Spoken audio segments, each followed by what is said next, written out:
أعوذ بالله من الشيطان الرجيم. بسم الله الرحمن الرحيم.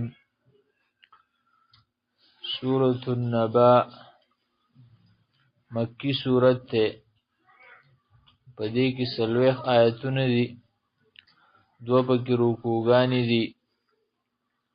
په ترتیب د مصحف کې اته اویایم دی او په ترتیب د نزول کې اتیایم نمبر دی.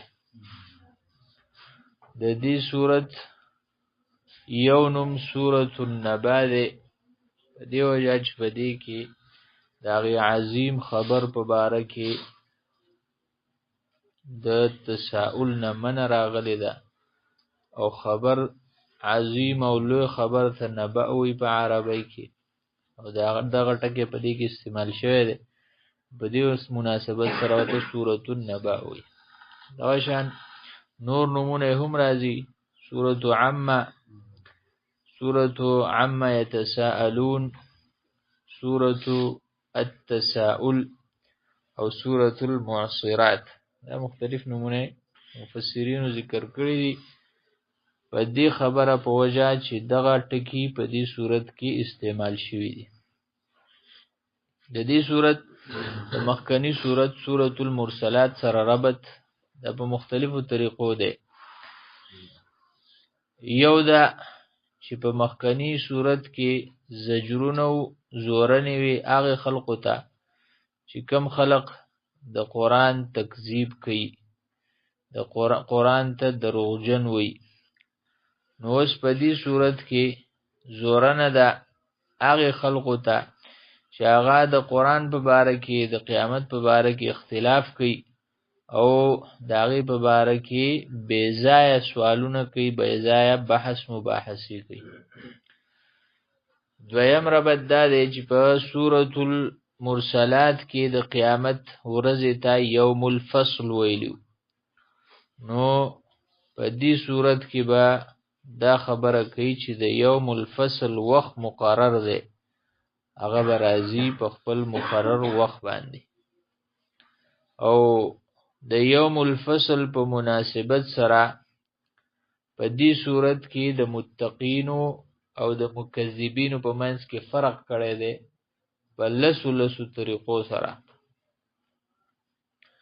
دغه شان څلورم ربط دا دی چې په تیر شوي صورت کې د الله رب العزت د قدرت درې عقلی دلایل ذکر کړیو. نو په دې صورت کې بعد الله رب العزت لس انعامات ذکر کوي په طور د عقلی دلیل باندې. د صورت بنیادی مضمون، مقصدی مضمون چې دی نو هغه د دوباره راژوندي کېدلو اثبات دی چې خامخا دوباره راژوندي کېدل شته، او د هغې وخت کله چې دغه اثبات دغه بعث وشي، قیامت وشي، نو د هغې وخت هولناکي پکې ذکر کړې ده. او چې کم خلق د دې بعث بعد الموت نه انکار کوي نو هغې خلقو ته پکې یره ده د عذاب د آخرت. صورت مختصره خلاصه داسې ده چې شروع کې د مشرکانو د یو طرز عمل ذکر کړی دی او په هغې باندې هغوی ته زورنه ده، په هغې باندې هغوی ته دمکي ده د آخرت د عذاب او د هغې کې د واقع کېدو. هغه خلق چې هغه د قرآن په باره کې د یو بل سره بحث مباحثې کوي، داسې تپوسونه چې هغه د خندني د استهزاء تپوسونه وي، څه وی دی، دا څه دي او دا به څنګه کېږي، داسې قسمه بحثونو کې کم خلق پرېوځي نو د هغوی دپاره پکې زورنه ده. او دا خبره پکې د هغوی دپاره بیان شوې ده که چېرته دوی دغه شان په دې خپل طغیان کې، په دې خپله سرکشۍ کې موجودي او د دې نه راوځي نه، نو ډېر ناکاره انجام د دیو منتظر دی.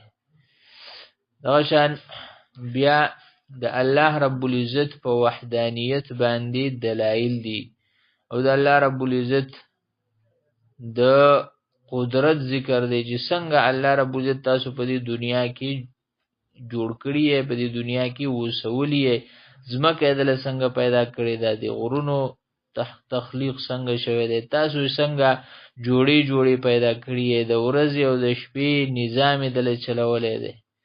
نو دا د الله رب العزت د عظمت او د قدرت دلایل د دې دپاره ذکر کړي چې کم رب په دغې کارونو باندې قدرت لري، نو هغه دوباره په راژوندي کولو باندې هم قدرت لري.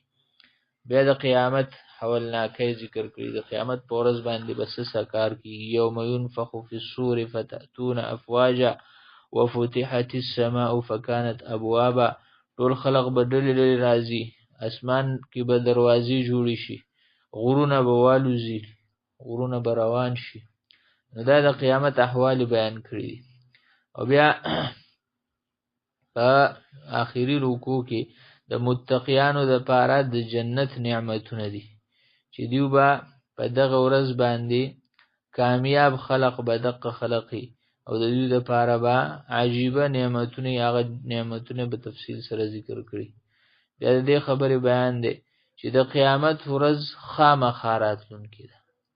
ذلک الیوم الحق، دا بالکل بېشکه ورځ ده، او څوک چې غواړي نو د ځان دپاره دی د هغې نه مخکې عمل ولیږي، چې تر څو پورې دغه ورځ نه ده راغلې نو دغې پورې موقع ده چې د ځان دپاره سړی عمل تیار کړي. او د عذاب قریب نه یره ده چې دغه عذاب نږدې دی. ولې عربی کې یو مقوله مشهوره ده، کل ما هو آت فهو قریب. کم کار چې هغه راتلونکی دی بس دا قریب دی، چرته نه چرته به راشي. کار څومره لرې دی خو دا نږدې دی. نو قیامت هم راتلونکی دی، دا نږدې دی. انا انذرناکم عذابا قریبا.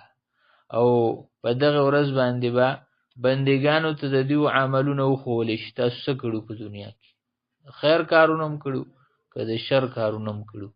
او په آخره کې د کافرانو دا ارمان او د هغوی دا حسرت دا به بیانوي چې کله هغوی ته خپل حالات پته ولګي، خپل انجام وویني، او د دې خبرې نه خبردار شي چې اوس د خلاصي دپاره مرګ هم نشته، نو بیا به دیو ارمان کوي چې ای کاش مونږه خاورې وې، خاورې چې د سره اړو انسانان وې نه، چې خاورې وې چې زمونږ سره دا حالت او دې حالت ته مونږه او دې انجام ته مونږ نه رارسېدل. او انشاءالله د سورت درس کوم. سبحانك اللهم وبحمدك نشهد ان لا اله الا انت نستغفرك ونتوب اليك. صلى الله تعالى على خير خلقه.